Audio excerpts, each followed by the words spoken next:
L'amour est né, Jésus le Sauveur.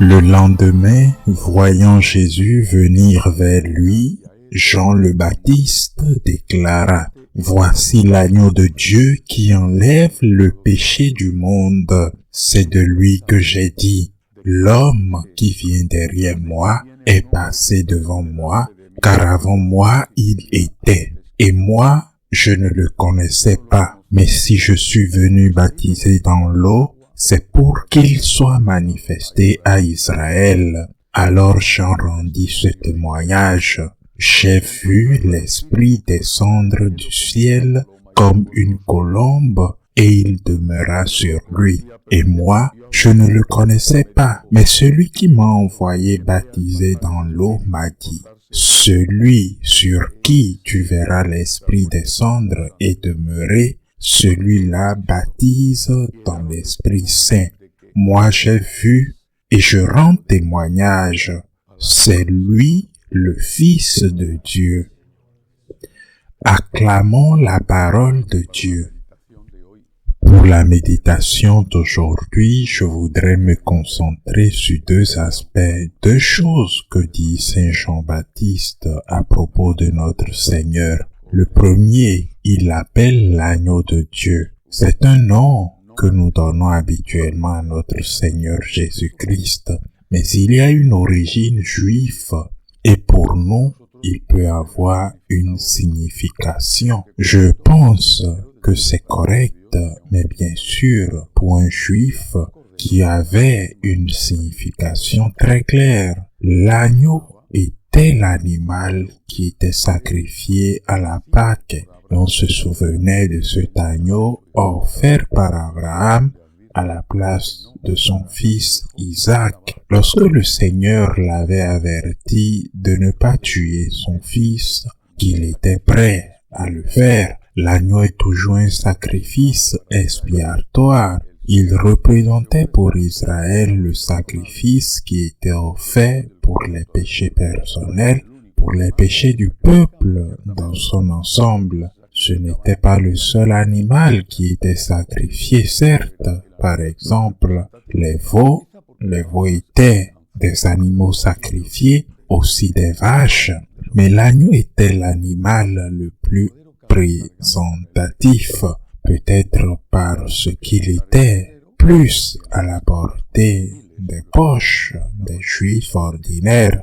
L'agneau portait le péché. En sacrifiant l'agneau à la fête de la Pâque, il y avait des milliers qui le faisaient, un sacrifice de l'agneau. Le juif croyait qu'il était purifié de ses péchés, que les péchés qu'il avait étaient dans cet animal qui était sacrifié dans le temple. Jésus-Christ, aujourd'hui, nous appelons Jésus-Christ l'agneau de Dieu, et il est Dieu parce qu'il est l'agneau immolé, l'agneau sacrifié pour nous. Je sais qu'aujourd'hui, il y a un fort courant dans l'Église qui doute du sacrifice expiatoire du Christ et qui va même jusqu'à dire qu'il reflète une image cruelle de Dieu. Dieu n'est ni cruel ni vengeur, il est juste. Être juste n'est pas la même chose qu'être juste. La justice de Dieu est une des qualités inhérentes de Dieu. Si Dieu n'était pas juste comme il était, c'est-à-dire puisque les dieux païens n'étaient pas justes, il agirait par caprice ou par vengeance. D'un autre côté, la justice de Dieu nous donne la garantie que nous ne serons pas punis sans culpabilité. C'est ça la justice. Lorsque vous vous présentez à un procès devant un tribunal, vous demandez au juge d'être juste, s'il doit vous donner une condamnation qui est juste, non pas qu'il vous donne une condamnation sans culpabilité, mais qu'elle soit juste. Dieu est juste et je ne sais pas pourquoi cette haine au sein de l'Église du concept d'un Dieu juste me semble en premier lieu blasphématoire, mais parce que Dieu est juste et c'est notre tranquillité d'esprit. Dieu est juste. Dieu est juste, c'est pourquoi ce sacrifice exigeait, dans ce cas-ci, un innocent, pas un animal qui était sacrifié, ou un agneau ou un veau, mais un homme innocent dans le cas précis. Dieu se fait homme. Le Christ est notre sauveur. Il s'est offert pour le péché du peuple. Il l'a offert volontairement. Il ne faut pas l'oublier. Mais lié à cette volonté de ne pas parler du Christ comme l'agneau qui enlève le péché du monde, il y a aussi quelque chose de très important. On oublie délibérément que la Sainte Messe est le renouvellement exsangué du sacrifice du Christ sur la croix. Et la messe est évoquée sous d'autres angles qui sont vrais, du moins certains. Mais celui-ci qui est essentiel est oublié. La Sainte Messe est le renouvellement sans effusion du sacrifice du Christ sur la croix. Et la messe est évoquée sous d'autres angles qui sont vrais, du moins certains, mais c'est le renouvellement du sang du Christ, du sacrifice du Christ sur la croix, sans le sang évidemment, mais à travers la messe, notre Seigneur s'offre pour le peuple de Dieu, pour nous, pour le pardon de nos péchés. Et c'est un élément essentiel de la théologie catholique, et je le répète, il s'est volontairement offert.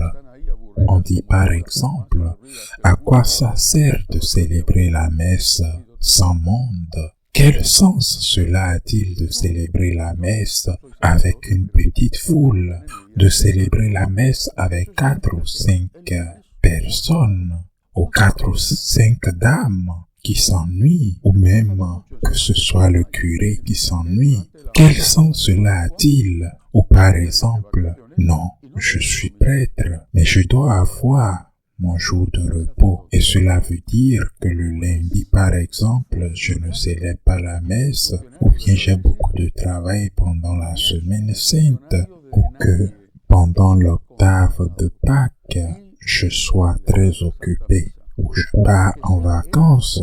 Dans certains cas, je ne célébrerai pas de messe.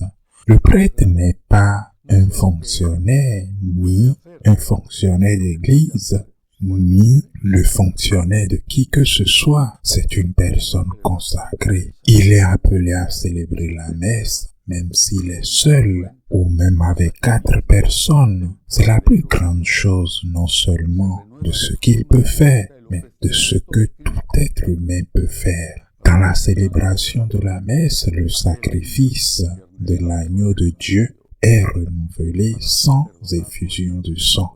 L'offrande du Christ est renouvelée sans effusion du sang, afin que ce sang versé ce jour-là, le vendredi saint, au calvaire, serve au pardon de nos péchés. En lien avec cela, dit Saint Jean, rappelez-vous en lisant la tradition juive, l'agneau qui enlève le péché du monde.